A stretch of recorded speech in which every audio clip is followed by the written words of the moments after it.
आणि खरंच छान आहे. हाय, मी Rupali and welcome back to my channel. तर आज आहे इंग्रजी वर्षातील पहिला दिवस म्हणजेच 1 जानेवारी. सगळ्यांना माझ्याकडून खूप खूप साऱ्या नवीन वर्षाच्या शुभेच्छा. कालचा 31चा जो ब्लॉग आहे तुमच्यासोबत शेअर करणारच आहे. पण म्हटलं चला आज 1 जानेवारी आहे, आजच्यापासून ना आपण ब्लॉगला ज्याची सुरुवात करूया. खरं तर मी आता सध्या काही गोष्टी ठरवलेल्या आहेत आणि 2025मध्ये काही गोष्टी ठरवल्या होत्या आणि त्यातल्या काही गोष्टी कंप्लीट झाल्या. हे सगळंच तुमच्यासोबत ना शॉर्टमध्ये मी डिस्कस करणार आहे. त्यानंतर मग आपला जो डेली रुटीनचा ब्लॉग आहे तो शेअर करणार आहे. तर सर्वात प्रथम सगळ्यांना खूप साऱ्या माझ्याकडून नवीन वर्षाच्या शुभेच्छा. येणारं वर्ष तुमच्यासाठी खरंच खूप सुखाचं, आनंदाचं आणि भरभराटीचं जाऊ दे. त्याचबरोबर ना तुमच्या हेल्थचीही तुम्ही खूप सारी काळजी घ्या. तुमचं आरोग्यही चांगलं असू दे, कारण हेल्थ जर चांगली असेल ना तर सगळं काही करता येतं. लास्ट इयर 2025मध्ये खूप साऱ्या गोष्टी ठरवल्या होत्या. त्यातल्या काही गोष्टी ज्या आहेत कंप्लीट झाल्या. काही गोष्टी अजून राहिल्यात. त्या या वर्षामध्ये मला खरंच खूप मनापासून मेहनत करून, जीवापाड प्रयत्न करून त्या पूर्ण करायच्या आहेत. तर त्या येणाऱ्या वर्षामध्ये ना सगळ्यात महत्त्वाची गोष्ट म्हणजे मला ना माझं चॅनल मॉनिटाईज करायचं आहे. चॅनलचे जे सबस्क्रायबर आहेत, यूट्यूब फॅमिली आहे ती वाढवायची आहे. त्याचबरोबर माझ्या ना आयुष्यामध्ये खूप सारे मला बदलही करायचे आहेत. मग ते घराच्या बाबतीत असू दे किंवा माझ्या फॅमिलीच्या बाबतीत असू दे किंवा माझ्या पर्सनॅलिटी बाबतीत असू दे, बऱ्याचशा गोष्टी आहेत. सगळ्या काही मी डिस्कस करणार नाही येते, पण त्याबद्दल मला खूप साऱ्या गोष्टी करण्यात हळूहळू मी तुमच्यासोबत ब्लॉगमध्ये शेअर करेनच. त्याचबरोबर लास्ट इयर 2025मध्ये खूप साऱ्या गोष्टी ठरवल्या होत्या की चॅनल मॉनिटाईज होईल, 1000 सबस्क्रायबर कंप्लीट होतील, आपलं छान चॅनल ग्रो होईल. पण तसं काही झालं नाही. 1000 सबस्क्रायबर तर कंप्लीट झालं. एक माझं ड्रीम जे होतं ते कंप्लीट झालेलं आहे. अखंड म्हणजे मी गेले 2-2.5 वर्ष खूप प्रयत्न करते आणि फायनली माझं चॅनलचे जे सबस्क्रायबर आहेत ते 1000 कंप्लीट झालेले आहेत. असो, मॉनिटायझेशन तर अजून काही झालेलं नाही आहे, पण या वर्षात नक्की करेन मी आणि ते होईल यासाठी तुम्ही मला सपोर्ट कराल अशी अपेक्षासुद्धा मी तुमच्याकडून ठेवते. त्याचबरोबरने गेल्या वर्षामध्ये काही गोष्टी ठरवल्या होत्या हेल्थ रिलेटेड, म्हणजे मला योगा क्लासेस वगैरे जॉईन करायचा होता वर्षाच्या सुरुवातीला, तर मला ते जमलं नाही. पण एंडिंगला का असेना ना ते स्वप्न माझं पूर्ण झालं. म्हणजे मी योगा क्लासेस जॉईनसुद्धा केलं.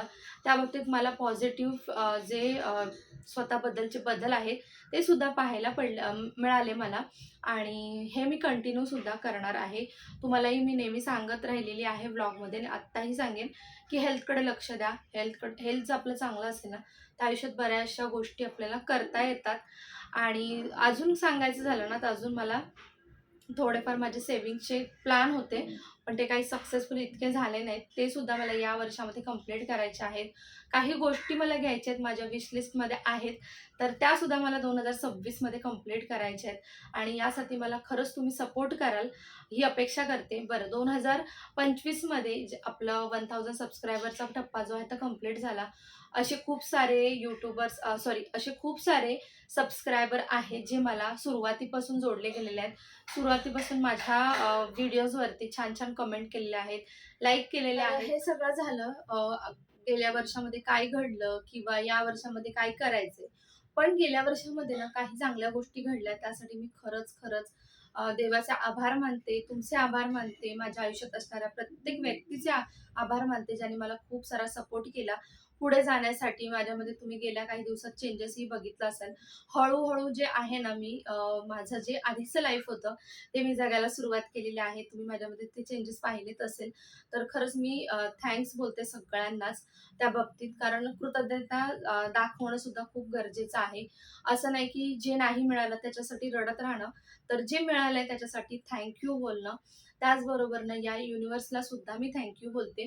कारण आपण ना कधी पण कुठली गोष्ट आपण विचार करतो आपल्या माइंडमध्ये आणि सतत आपण ती गोष्ट माइंडमध्ये ठेवून विचार करून ती कृती करत राहिलो ना, तर आपल्याला युनिव्हर्स जे आहे ना ते सुद्धा आपल्याला हेल्प करतं ती गोष्ट कंप्लीट करण्यासाठी, तो आपला हेतू कंप्लीट करण्यासाठी. त्यासाठी मी खरंच सगळ्यांचे आभार मानते. येणारं वर्ष खूप छान प्रकारे जाऊ, खूप साऱ्या गोष्टी कराव्या, वेगवेगळ्या गोष्टी ट्राय कराव्या, ह्यासाठी मी प्रयत्नही करेन. खूप बोलणं झालेलं आहे. व्हिडिओ नाहीतर खूप लाँग होईल. डेली रुटीन राहूनच जाईल दाखवायचं. तर आता मी किचन जे थोडंफार क्लीन करायला घेतलेलं आहे. कारण उद्या आहे पौर्णिमा, शाकंभरी पौर्णिमा आहे उद्या. तर त्यासाठी मला अन्नपूर्णा मातेची पूजासुद्धा करायची आहे. तर त्यासाठी म्हटलं चला थोडं क्लीनिंग करून घेते. त्यानंतर मला फ्रीजसुद्धा आवरायचं आहे. वॉशिंग मशीन जे आहे ते क्लीन करायची, म्हणजे सुरुवातीला वर्षाच्या सुरुवातीला थोडंफार तुम्हाला क्लीनिंगचा ब्लॉग आज शेअर करणार आहे. आणि काही गोष्टी ऑनलाईन मागवल्या त्याबद्दल सुद्धा बोलणार आहे, डिस्कस करणार आहे. आणि बाकीचं जे काही रुटीन असेल तसं काही प्लॅन नाहीये, तर ते सुद्धा मी करणार आहे. आणि अजून एक गोष्ट महत्त्वाची सांगायची झाली म्हणजे आपल्या व्लॉग्समध्ये ना मी 2-3 गोष्टी तुमच्यासोबत शेअर करत असते. जे म्हणजे डेली रुटीनमध्ये शेअर करत असते. त्याचबरोबर काही मोटिव्हेशनल गोष्टी शेअर करते. त्याचबरोबर ना मी काही गोष्टी जर ऑनलाईन परचेस केल्या किंवा काही घेतलं, तर त्याबद्दल तुम्हाला इन्फॉर्मेशन देत असते. तर आपल्या चॅनलचं जे नीच आहे ना, ते तुम्हाला कळलं असेल की काय आहे, की म्हणजे आपलं कंटेंट मेन काय आहे ते तुम्हाला कळलं असेल, की आपलं कंटेंट जे आहे ना, डेली रुटीनचं आहे आणि तुम्हाला कशा प्रकारचे ब्लॉग पाहायला आवडतात.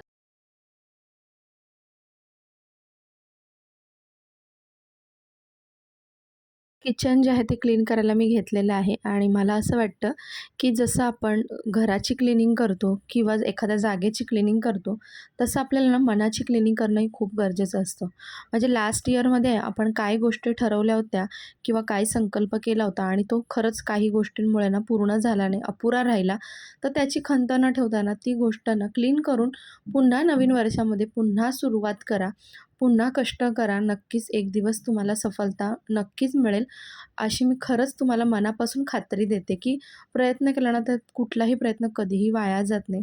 बरं 2026साठी प्रत्येकजण काही ना काही संकल्प करतच असेल.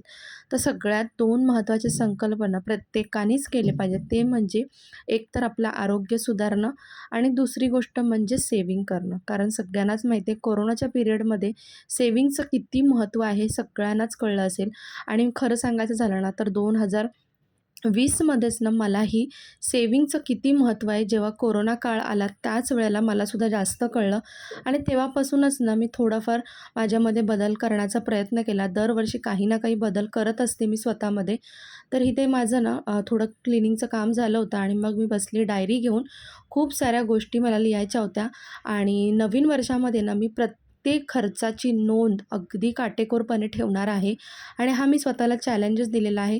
तर त्याचा थोडाफार हिशोब मी करत बसली आणि अजून काय काय मला करायचे आहेत प्लॅनिंग सेव्हिंगसाठी किंवा काही, तर ह्या सगळ्या गोष्टी मी मनात ठरवत होती आणि तसं मग वहीवर उतरवूनही काढत होती. कारण फक्त मनात ठरवून उपयोग नाही, ते वहीवर लिहून काढणंसुद्धा तितकंच गरजेचं आहे. कारण आपण जेव्हा ते बघतो ना, तेव्हा आपल्याला पण रिअलाईज होतं, की आपण काहीतरी ठरवलं आणि ते आपल्याला कंप्लीट करायचं आहे. तर इथे माझ्या घरातली थोडीफार कामं झाली आणि इथे स्वयंपाक जो होता तो सुद्धा झाला. आज बटाट्याची भजी बनवली होती कारण थंडीचं प्रमाण थोडंसं आज वाढलेलं वाटलं. म्हणजे थोडासा गारवाच लागत होता आणि मला सध्या वाताचाही प्रकार भरपूर आहे. त्यामुळे मी जास्त थंडी लागली की मी घरात सॉक्स वगैरे यूज करते. मस्त ओल्या वालाची भाजी बनवली होती आणि त्यासोबत इथे मी डाळसुद्धा गोडीड बनवली होती. आमच्याकडे कोकणी घरामध्ये तुम्हाला मोस्ट ऑफ द टाईम गोडी डाळ जी ती पाहायला मिळते कारण आवडीने खातात सगळे. भाकरी, चपाती सगळाच बेत केला होता आणि मस्त भजी फ्राय केले. जसं मी म्हटलं होतं, की ब्लॉगच्या सुरुवातीला काही गोष्टी तुमच्यासोबत शेअर करणार आहे, दाखवणार आहे तुम्हाला काही ऑनलाईन मागवलंय. तर त्यातली सगळ्यात पहिली गोष्ट म्हणजे हे बुक्स जे आहेत ना, तर ते मी मागवलेले आहेत. माहिती नाही तुम्हाला सरळ दिसतात की उलटे दिसतात स्क्रीनवरती. तर ज्यांची मुलं लर्निंग स्टेजवरती आहेत, तर त्यांच्यासाठी हे अत्यंत उपयोगी आहे. अल्फाबेट्सचं आहे एक बुक, त्याच्यानंतर सांगते तुम्हाला मॅथ्सचं आहे. लोलो सध्या आता मॅथ्स काउंटिंग तर नाही करू शकत, बट त्याला नंतर उपयोगाला येईल. आणि त्यासोबत इथे ड्रॉइंगचं सुद्धा आहे. अगदी स्टार्टिंगपासून बघा ड्रॉइंग कसं करू शकतात मुलं शिकू शकतात. तर त्याच्यासाठी हे आहे. त्यानंतर हे नंबर्सचं आहे ना. मला आवडलेली गोष्ट म्हणजे हा पेन.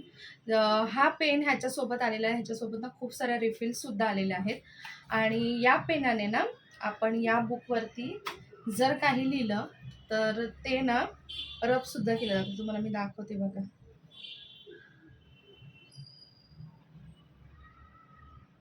आता तुम्ही बघता इथे मी लिहिलेलं आहे. तर आता हे मी पुसू पण शकते बघा. दिसतंय तुम्हाला? ओल्या कपड्याने सुद्धा म्हणजे हलकाशा ओल्या कपड्याने पण पुसू शकता किंवा हाताने सुद्धा. आता हे जसं आहे तसं झालंय. तर म्हणजे तुम्ही रियूज करू शकता. किती वेळा सुद्धा तुम्ही लिहून मुलांकडनं प्रॅक्टिस करून घेऊ शकता. तर ही गोष्ट मला बेस्ट वाटली. त्याच्यामुळे मी लोलोसाठी मागवलेलं आहे. आता लर्निंग स्टेजमध्येच आहे लोलो. तुम्हाला तर सगळ्यांना माहिती आहे नर्सरीला आहे तो. त्याच्यामुळे त्याच्यासाठी हे अत्यंत उपयोगी आहेत. 4 बुक्स आलेले आहेत आणि ते सुद्धा अफोर्डेबल रेंजमध्ये आलेले आहेत. तर मी याची लिंक तुम्हाला देईन. तुम्हाला जर हवे असेल तुम्ही परचेस करू शकता. त्याचबरोबर ना हे वॉशिंग मशीन क्लिनिंगचं जे पावडर आहे, डिस्क क्लिनिंग पावडर, तर ते सुद्धा मी मागवलेलं आहे. मी लास्ट टाईम तुम्हाला म्हटलं होतं की जेव्हा मी मागवेन ना पुन्हा तर तुम्हाला दाखवेन सुद्धा आणि शेअरही करेन. तर माझी मशीन जी आहे ती टॉप लोड आहे. सो टॉप लोडसाठी ना ही पावडर बेस्ट आहे आणि माझी LGची आहे, त्यामुळे मग मी LGचं डिस्क क्लिनिंग पावडर मागवलेलं आहे. आणि बघा मी सुद्धा फोडलेलं नाही ॲक्च्युली, मी आणून तसंच ठेवलं आहे. तर याच्यामध्ये मला 5 पॅकेट्स आलेले आहेत, म्हणजे एका ह्याच्यात, ते पण अफोर्डेबल रेंजमध्ये. समथिंग 150च्या आसपास होतं हे काहीतरी, 150 की 120 असं काहीतरी आहे. मी देईन याचीसुद्धा लिंक.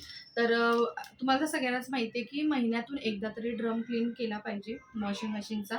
नाहीतर मग ना कपड्यांवरती तुम्ही बघू शकता एक प्रकारचे डाग वगैरे किंवा मग धागे वगैरे या सगळ्या गोष्टी येतात. सो हे मागवलेलं आहे. अजून एक गोष्ट आहे ती सुद्धा दाखवेन, पुढे ब्लॉगमध्ये दाखवते.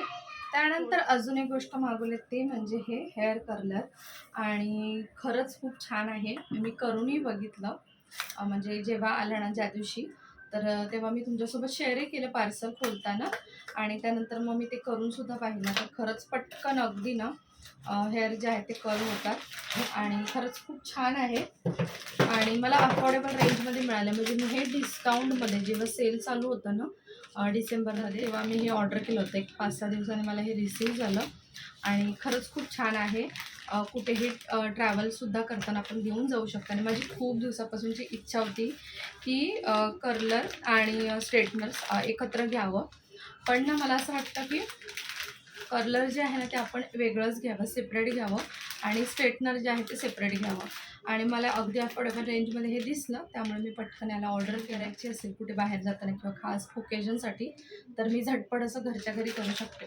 आणि तुम्हाला सगळ्यांनाच माहिती आहे एक गोष्ट गमतीची, म्हणजे ज्यांचे केस स्ट्रेट असतात ना त्यांना कर्ली केस आवडतात, आणि ज्यांची केस कर्ली असतात त्यांना स्ट्रेट आवडतात. तर माझंही असंच आहे. माझी केस तुम्ही पाहू शकता खूप स्ट्रेट आहेत, म्हणजे अजिबात कर्ल्स वगैरे इतके पडत नाहीत. आता हे मी कोंब केलेले नाही त्याच्यामुळे तुम्हाला तसे दिसत आहेत, पण अगदी स्ट्रेट आहेत. पण मला ना कधी-कधी कर्ली हेअरसुद्धा आवडतात आणि कधी-कधी स्ट्रेटसुद्धा. तर स्ट्रेटनरसुद्धा मला मागवायचं आहे, पण आत्ता सध्या नाही आहे माझ्या बजेटमध्ये किंवा माझ्या विश लिस्टमध्ये पण नाही आहे सध्या. हा पण माझ्या काही विश लिस्टमध्ये आता सध्या नव्हता. एक ठरवलेलं की घ्यायचं आपण कधीतरी, पण अगदी ऑफरमध्ये मिळालं म्हणून मी घेऊन टाकलं. तर ते तर आता सध्या नाही आहे स्ट्रेटनर माझ्या विश लिस्टमध्ये, पण बघू, जर घेणं झालं तुमच्यासोबत शेअर करेन.